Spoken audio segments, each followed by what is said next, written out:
Hello, everybody, and welcome to the Survival Work Podcast. I'm your host, Colin Conners. I'm here with my wonderful co-host, Patrick Sullivan. Patrick, say hello to everybody. Howdy. And I also have with me Stephen Lehman. Stephen, say hello. Hey, guys. And the super nefarious and evil Prince Ty. Good evening. Was that your most nefarious voice, Ty? Can you do something more evil?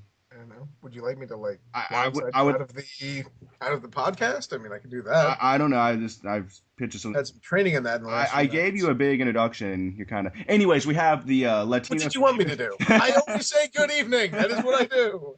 Jesus Christ. We also have the wonderful Latina flavor, Alicia Garza. Hey, y'all. And, of course, the number one Brenda fan, Jack. Jack, say hello. Hey there. So we're Hashtag here to Brenda's talk. Booty. Yes, hashtag Brenda's Booty. That is how you reach Jack. We are here to talk about episode 8 of Survivor Blood vs. Water. It was the big merge. There was a blindside and all that other fun stuff. Patrick, let's talk about the very beginning where your pick to win, Monica, had to come to Jesus when Tina said, "Hey, Monica, guess what? We like you. You're now number 5. Ty, you were saying how much you love Tina. Defend that. I can't. Defend that right now, Ty. She's old. She's old, and it was late. She's It senile. was dark at night. She should have been sleeping already. I don't know what the hell happened. I Mama thought Tina she lost her was fucking way. She lost her mind. I thought she didn't think Monica was there or something, but then she was talking to Monica. My jaw dropped. I just looked up. I was like, wait a second. What? What? I kept thinking that she was just using it as an example. Yeah. Like, using, like, oh, and, like, let's say Monica, like, you're deciding between this person, like, ours and Monica, like, keep Monica. But then I guess either she wasn't thinking that, or Monica just totally blew it out of what it was supposed to be. It didn't sound good. It didn't sound good at I It know. all. did not sound. When you mention your fifth in any sort of context, regardless if you're trying to say, "Oh yeah, we're going to get rid of Jervis before you," I mean, well, what kind of context is that still?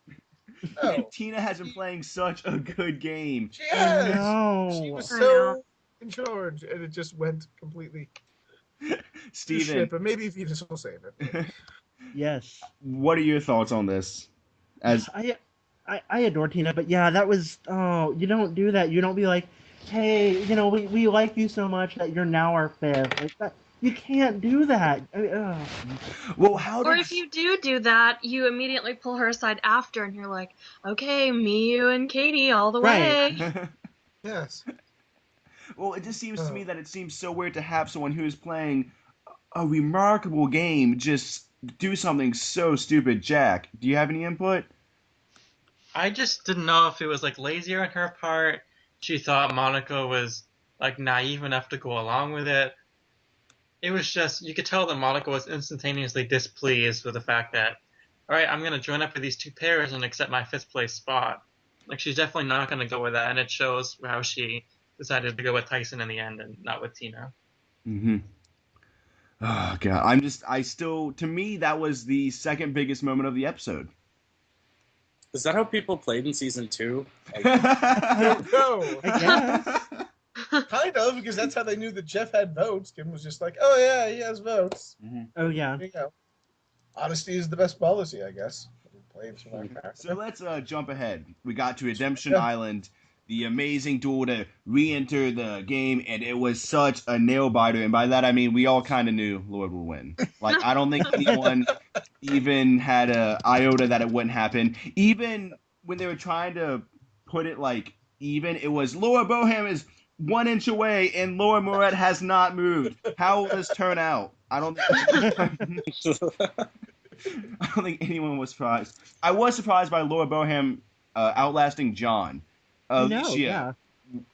what do you think about that? Like, did that surprise you? Do you think maybe they edited it to look like that because Laura left the Redemption Island arena first, or? I was actually talking with Jack about this during the episode, and he mentioned that I believe in however many times that challenge has been done, only 2 men have ever won it, and the rest have been women. So just based on that alone, perhaps, I don't know if it's the body mass or just the length of his body compared to the women, he was at a disadvantage.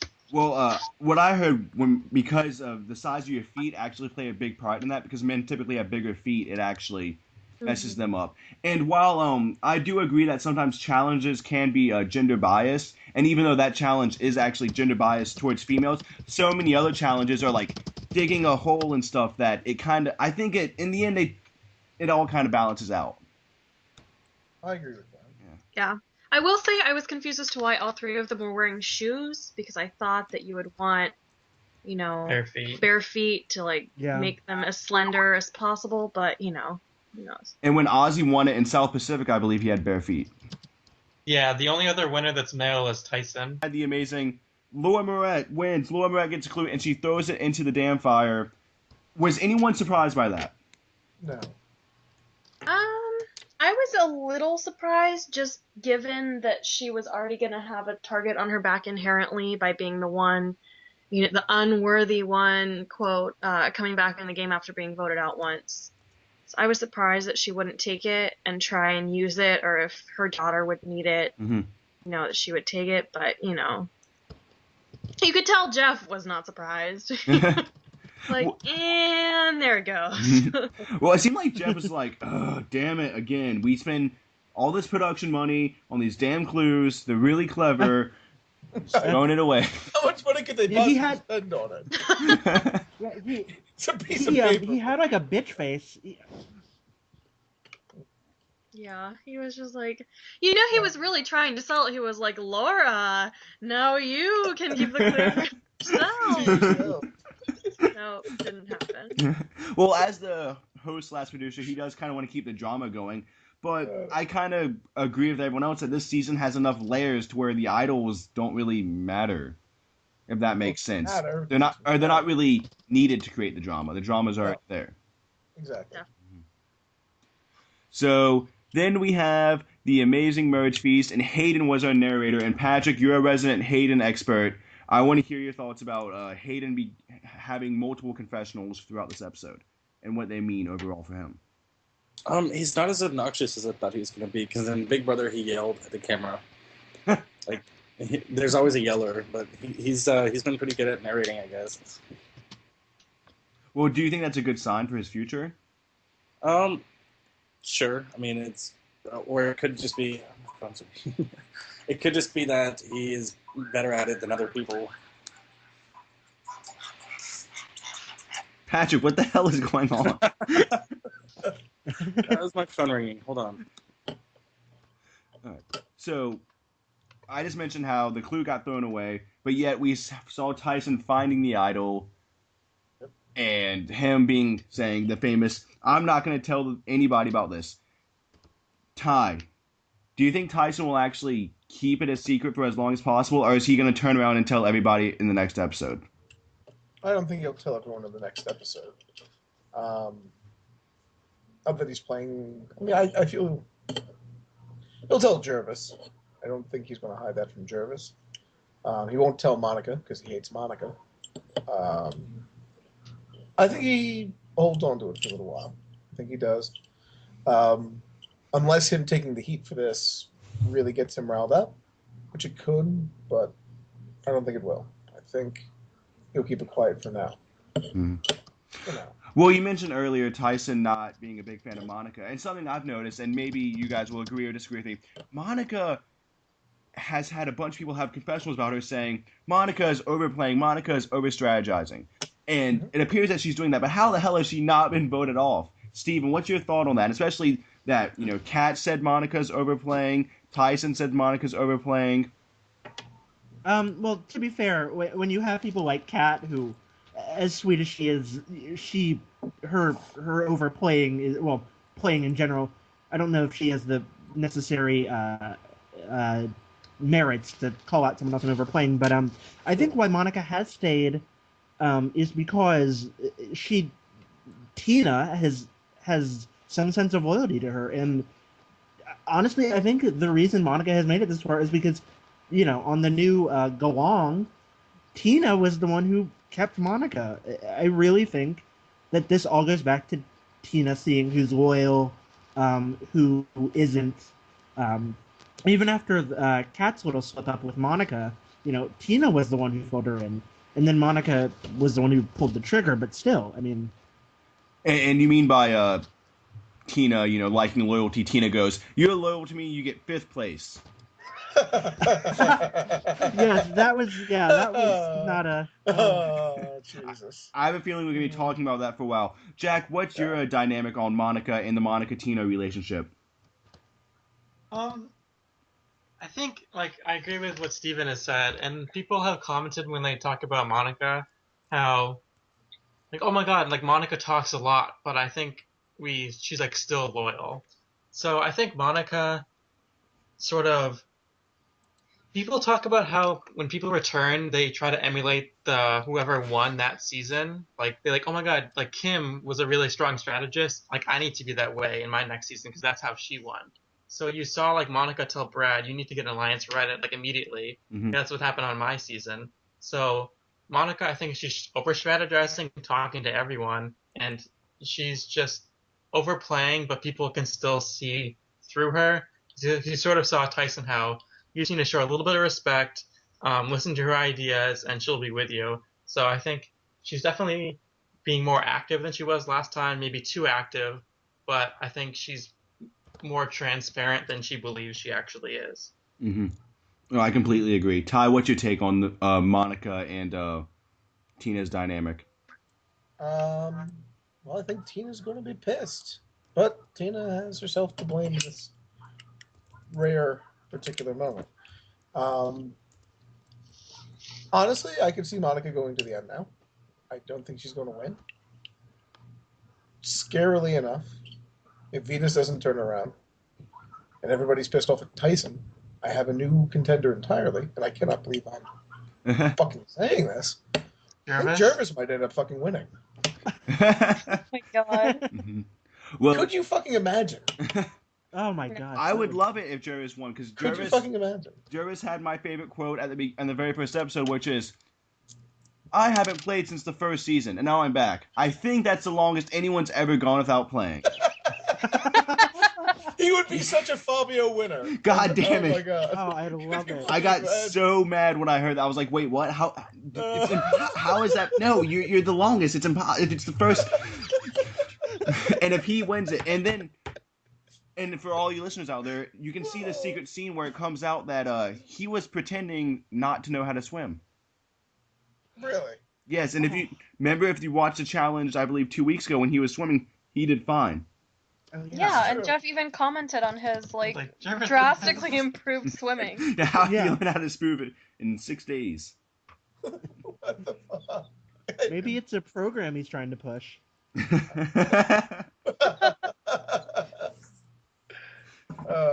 I don't know. Well, speaking of people who it seems unlikely could win, we had 2 people not get a single confessional during this episode, and that was Caleb and Katie.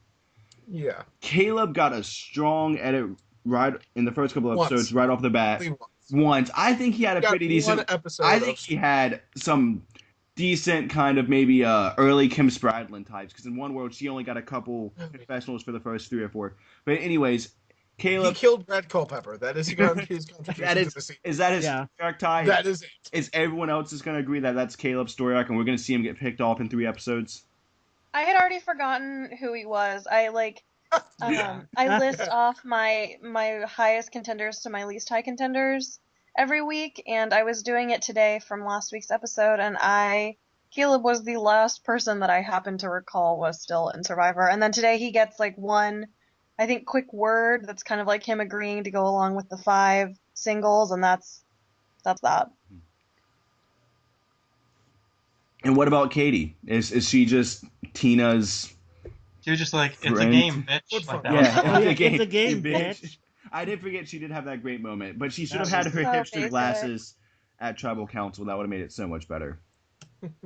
I think she was just trying to piggyback on Tina, just be a little baby koala in her pouch, and clearly Tina's judgment was wrong, and now Katie's gonna suffer the ramifications for I it. mean, I just don't think Katie has much game to begin with. She's always been on the wrong side of the numbers, with the exception of she happened to be a girl in a girl-dominated tribe for a while.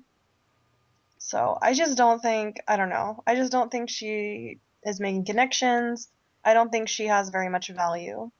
And I mean, the editors are not putting any stock in Katie or Caleb, so I'm thinking 2 or 3 episodes. I mean, are we really gonna see our winner's toenails fall off? Is that really like what we're gonna see? She We overcame saw adversity. Richard Hatch naked multiple times. Yeah, you don't even know what I'm talking about because you didn't watch season 1, so Wow. it's before your time. Indeed it was. But no, I agree. I don't think there's gonna be much from Katie or Caleb for the rest of the episode. What is their merged tribe name? Kasam? Kasama. Kasama. Does anyone know what that means or the story behind it? Looking it up right now. Steven's looking it up right now. Steven is the new Survivor fact checker. I'm pointing that to you. It used to belong to Matt Sherlip. I was just gonna say. Oh God. It's a city in Zambia. It's also something in Japanese. It was a castle town and post station during the Edo period, but I don't know what that has to do with anything. If I had to guess, someone must have misattributed it to a word in Tagalog, but that's all I could guess. Mm-hmm. Well, we'll probably just find make it out in up. the secret scene tomorrow because Could be. much like Dang Rain, Fucking rain. yeah, they wouldn't name it fucking Rain and Dang. This is from Survivor Philippines, in case you listen. Anyways, let's move on to the immunity challenge. I don't know why, but I've always liked it when the first challenge of the merge is an endurance challenge because I feel like it truly tests who you really want it. And I feel like production didn't do it simply because we had one earlier. But I love endurance challenges. Does anyone else share a sentiment with me? Does anyone else love the challenge they did today? Because it puts everyone on a more equal playing field. Ty. Let's put it this way. As a person who, if I was on Survivor, I could never do an endurance challenge because I'm fat and lazy. I prefer challenges that take a little bit more of skill or a little bit more of mental aptitude. Because don't tell me that because you work out and I don't work out that I want it less than you. Fuck that. To that end, I kind of enjoyed today's challenge. And let's face it worked out like any endurance challenge probably would have worked out anyway.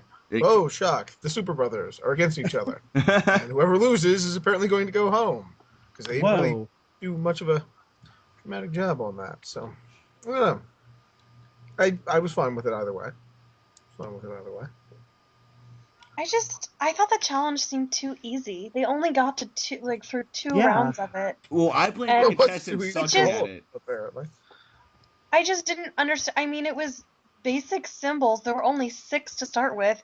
How do you not at least remember like the first letter of every symbol? So you're you know, and with cannon and compass, you got a 50-50 shot. This was an episode where one of the greatest survivors of all time told someone they were fifth. Yeah. You think these people are necessarily common sense smart? Well, in case you're wondering, me and Richard Hatch Just a actually, thought. me and Richard Hatch actually discussed survivor fatigue in my interview with him, which you can listen to on YouTube.